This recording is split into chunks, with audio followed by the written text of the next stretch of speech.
बिस्मिल्लाहिर्रहमानिर्रहीम। अस्सलाम वालेकुम नाजरीन, मैं हूं फ़याज़ महमूद और आप देख रहे हैं Fayaz Mahmood YouTube and Facebook channel. नाजरीन, कल एक वीडियो की थी लंदन में जो एक वाक़या पेश आया था जिसमें आपके सामने वो सब डिटेल है। पाकिस्तानी नामी एक लड़का है जिसका नाम अली रज़ा है और उसकी एक वीडियो सामने आती है। उस वीडियो में वो देखा जा सकता है रो रहा है, चिल्ला रहा है, माफ़िया मांग रहा है और जो दो आवाज़ें उसमें आ रही हैं, एक ख़ातून है और एक मर्द है जो उस पर चिल्ला रहे होते हैं, उसको माफ़ी मांगने से रोक रहे होते हैं। ये पूरा मामला आपको मालूम है और उसकी हिस्ट्री जो थी वो भी उसकी ज़बानी आपको बता दी थी कि वो मामला आखिर था क्या और उसने जो कहानी सुनाई थी वो कहानी थी क्या। लेकिन अब इस कहानी में भी एक नया ट्विस्ट आ गया है। इस में और थोड़ी सी इन्फॉर्मेशन सामने आ गई है जो आपके साथ शेयर करना ज़रूरी है और ये इन्फॉर्मेशन कहीं और से नहीं बल्कि उसकी अपनी ज़बानी, अपने अल्फाज और जो सवाल था आपके पास, एक ही सवाल था कि आखिर ये लड़का वहाँ पर उस फ्लैट पे करने गया ही क्या था। तो अब उसने इस बात का भी जवाब दे दिया है कि वो करने क्या गया है और इस पे एक खौफनाक किस्म का इंकशाफ हुआ है। लेकिन इस वक्त मैं इस वीडियो पे बात करने से पहले आप सबको ये इतना ज़रूर कहूँगा, जो पाकिस्तानी बरतानिया में मौजूद हैं वो इस बात का ख्याल कर लें कि वहाँ पे आए रोज़ इस तरह की वीडियोस सामने आती हैं। आज भी एक पाकिस्तानी नौजवान की वीडियो सामने आई, 25 साल उसकी उम्र भी बताई जा रही है और उसका मामला भी उसी 13 साल की लड़की के साथ मामला है। 13 साल की लड़कियां जो बरतानिया की मुकीम हैं और 25 से 30 साल के दरमियान के लड़के, इनके दरमियान जो वीडियो सामने आ रही हैं रोते हुए, चिल्लाते हुए, माफ़िया मांगने की, इसकी आखिर वजह क्या है वो भी इस व्लॉग में आपके साथ मैं शेयर कर देता हूँ। सबसे पहले तो आपको मैं थोड़ा सा बता देता हूँ कि इस लड़के ने जब ये कहा कि मैं मैनचेस्टर में मौजूद हूँ और वहीं पे ही 10 घंटे की जॉब कर रहा हूँ। अब सवाल ये पैदा होता है कि जब आप स्टूडेंट वीज़ा पर हैं तो 10 घंटे की जॉब आप कैसे कर रहे हैं। तो उसका ये जवाब ये देता है क्योंकि इन दिनों पे छुट्टियां हैं तो और मेरे पास क्योंकि पूरा टाइम है तो मुझे मौका मिला हुआ है कि मैं सिक्योरिटी की जो भी जॉब है वो 10 घंटे कर सकता हूँ, यानी कि फुल टाइम जॉब कर सकता हूँ। इसका ये जवाब ये देता है। उसके बाद जनाब एक एफआईआर सामने आई है, वो इब्रार कुरैशी साहब लेके आए हैं सामने। उनके मुताबिक, उस एफआईआर के मुताबिक उसमें 2-3 चीज़ें सामने आई हैं। जैसे पहले आपको बताया कि अली का ताल्लुक जो है वो लाहौर से है, बिल्कुल लाहौर में रहा है, लेकिन उससे पहले भी कहानी 2-3 शहरों में जाती है। आज़ाद कश्मीर कोटली, उसके बाद जो है लाहौर और अब तीसरा जो शहर है वो सियालकोट है। नाज़रीन, बुनियादी तौर पे इस शख्स का ताल्लुक सियालकोट से था, फिर ये वहाँ से चलता है कोटली में, वहाँ पर एक कॉलेज में एक जॉब करता है, ये कॉलेज रन करता है, इसकी अपनी फैमिली का है। वहाँ से ये आता है लाहौर और लाहौर में फिर ये रहना शुरू कर देते हैं, तो ये लाहौर के हो जाते हैं। यहाँ से ये लंदन चला जाता है। अब एक एफआईआर सामने आई है, एफआईआर के मुताबिक इसका एक झगड़ा होता है वहाँ पर भी।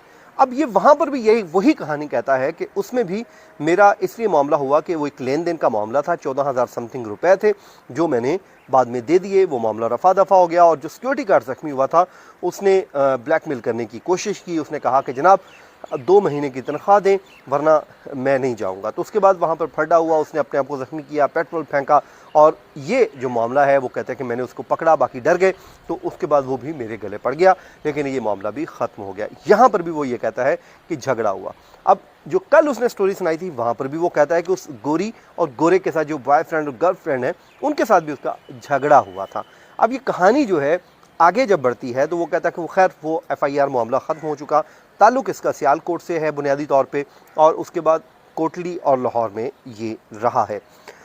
अच्छा जनाब, ये कहता है कि इससे जब पूछा गया कि आप वहाँ पर करने क्या गए थे, तो उसने ये कहा कि मैं वहाँ पे स्टूडेंट हूँ, पढ़ता हूँ। और पहले तो उसने कहा जी मैं तो गया नहीं, मेरी यूनिवर्सिटी है वहाँ पे, यूनिवर्सिटी मेरी क्योंकि वहाँ पर मौजूद है, तो उसके बाद मैं तो गया ही नहीं। अब उसने कहा कि जनाब बात ये नहीं है। फिर अगली वो बात साथ ही कहता कि मैं वहाँ पर उस लड़की के कहने पे गया, उसने मुझे कहा कि मुझे मिलने आओ, मुझे आपसे कोई बात करनी है। अच्छा जी, उसने कहा कि मैं जब यूनिवर्सिटी में के करीब ही वो मेरा अपार्टमेंट है और मैं गया क्यों, उसने ये उसकी वजह एक बताई है और कहता है कि जी मैं वहाँ पर पहुँचता हूँ और मेरी क्योंकि यूनिवर्सिटी है वहीं पर वो फ्लैट है। और उससे जब पूछा गया कि आप गए क्यों, तो उसने कहा कि मैं उस लड़की के कहने पर गया था, वहीं उसके कहने पे बुलाने पे गया क्योंकि उसे कोई काम था। ये अब एक उसने बड़ा भोंडा किस्म का लॉजिक दिया है जिस पे आप या मैं कोई यकीन नहीं करेंगे। ज़ाहिर है ये आपको भी पता है कि वो क्या करने गया था और अब उसने फेस सेविंग अपनी करनी है, वो कर रहा है। उसके बाद उसने अपने एक इरादे का इजहार किया है कि मैंने क्योंकि केस करना है उनके ऊपर, अभी केस किया नहीं है। ये भी एक सवाल है कि भाई आपकी इतनी तस्दीक हुई है तो अभी तक आपने केस क्यों नहीं किया। वो इस बात पे भी सोच विचार जारी है कि वो कब तक केस करेगा। और अब बरतानिया में इस किस्म के जो मामलात हैं या ये वाक़यात हैं मामूल बन के रह गए हैं, जिसे आज एक और पाकिस्तानी को देखा गया, उसकी भी वीडियो सामने आ गई है। तो वहाँ पे अब ये बताया जा रहा है कि वहाँ पे अक्सर स्टिंग ऑपरेशन किए जाते हैं, ऐसे लोगों को फंसाया जाता है और या तो उनसे पैसे निकलवा लिए जाते हैं और उसके बाद या वहाँ के जो इदारे हैं वो भी करते हैं और उसके बाद उनको पकड़ते हैं।